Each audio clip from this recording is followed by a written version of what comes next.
नमस्कार दोस्तों, स्वागत है आपका हमारे चैनल कंपटीशन बंसल बाबा में। कल टेस्ट 06 डिक्टेशन नंबर 62 का होने वाला है, तो आप सभी लोग आज का डिक्टेशन नंबर 61 लेकर देख लें और यह निर्देश वीडियो को पॉज कर देख लें। और थोड़ी देर बाद में मैं अपने टेलीग्राम और व्हाट्सएप ग्रुप में यह निर्देश भेज दूंगा। और एक महत्वपूर्ण बात लोगों को मैं आपको बताने जा रहा हूँ कि हमारा केवल और केवल यही यूट्यूब चैनल है जिसका नाम कंपटीशन बंसल बाबा है। और डिस्क्रिप्शन में जो लिंक दिए हुए हैं व्हाट्सएप ग्रुप और टेलीग्राम ग्रुप के, वहीं से केवल ज्वाइन करें। उसके अलावा कोई भी हमारा व्हाट्सएप ग्रुप और टेलीग्राम चैनल नहीं है। हमारे टेलीग्राम चैनल का नाम भी कंपटीशन बंसल बाबा है, जिसमें हमारे चैनल का लोगो लगा हुआ है। और व्हाट्सएप ग्रुप का नाम कोर्ट एग्जाम मैटर 2020 है। तो कृपया करके ध्यान रखें। और आज का डिक्टेशन 61 कोर्ट एग्जाम जैसा स्टार्ट करते हैं। डिक्टेशन स्टार्ट होगा 5 सेकंड बाद। राजस्थान की भूगर्भीय संरचना ही ऐसी है कि खनिजों की दृष्टि से राजस्थान एक अजायब घर से कम नहीं लगता। विराम। खनिज भंडारों के संदर्भ में यदि हम इसकी भारत के अन्य राज्यों से तुलना करें तो झारखंड के बाद इसका दूसरा स्थान है। विराम। राजस्थान में कई प्रकार के खनिज पाए जाते हैं, जिनमें कुछ एक ऐसे हैं जिनका वाणिज्यिक दृष्टिकोण से विदोहन किया जाता रहा है। विराम। इसके अतिरिक्त राजस्थान में जस्ता, सीसा, चांदी, जिप्सम आदि भी प्रचुर मात्रा में पाए जाते हैं। विराम। क्या आप जानते हैं कि भारत का सांस्कृतिक गौरव ताजमहल, जिसे सफ़ेद संगमरमर की खानों से निकाला गया था। विराम।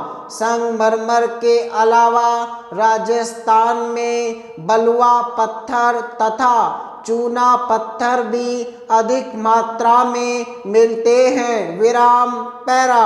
आज जिस प्रदेश को राजस्थान के नाम से जाना जाता है, वह स्वतंत्रता के पहले राजपुताना के नाम से जाना जाता था। विराम।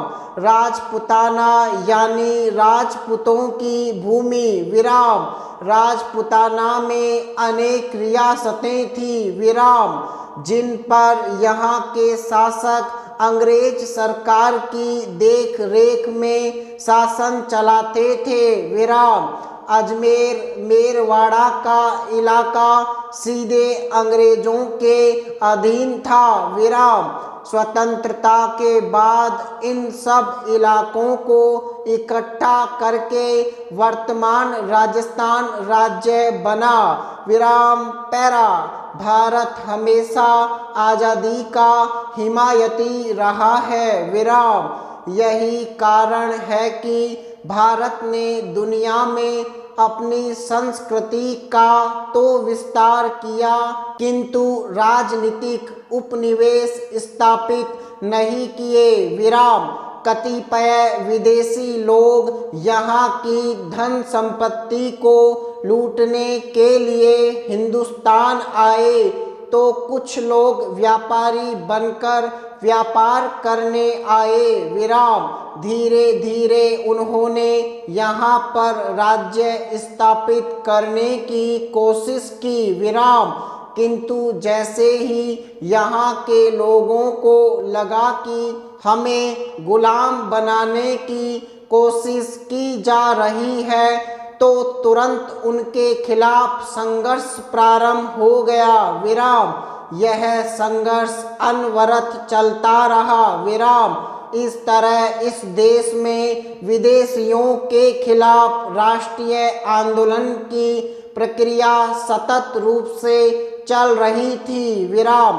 भारत का स्वतंत्रता आंदोलन ऐसी ही एक प्रक्रिया थी जिसमें हिंदुस्तान के लोगों को यह आभास हुआ कि अंग्रेजी शासन और भारतवासियों के बीच एक मूलभूत विरोधाभास है, जिसके फलस्वरूप हिंदुस्तान और उसके निवासियों को केवल नुकसान ही होता था। विराम। उस विरोधाभास का निराकरण तभी संभव था जब अंग्रेज हिंदुस्तान छोड़ कर चले जाएं और यहाँ का शासन यहीं के लोगों के हाथों में हो। विराम। भारत में अंग्रेज जब से आए तभी से हिंदुस्तान के लोगों ने उनका अलग अलग तरीके से विरोध किया। विराम। पैरा। ध्यान रखने वाली बात यह है कि जहाँ एक तरफ यह दंड संहिता लोगों को सुरक्षा प्रदान करती है, वहीं यह सरकार को भी लोगों के खिलाफ कार्यवाही करने में सक्षम बनाती। विराम। जैसे कि इसमें एक धारा 144 थी। विराम।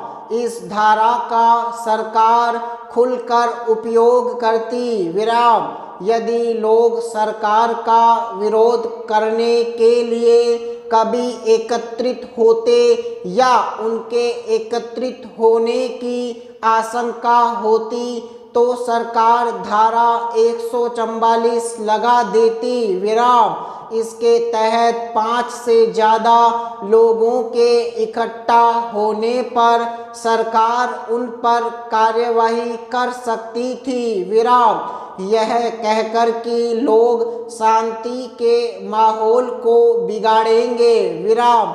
जो कानून व्यवस्था अंग्रेजों ने स्थापित की उसमें त्रुटियां भी थी, वह जटिल थी। विराम। कई कानून साधारण व्यक्ति की समझ से परे थे। विराम। यह बहुत महंगी थी और अनपढ़ तथा निर्धन को विलंब द्वारा थका सकती थी। विराम समाप्त।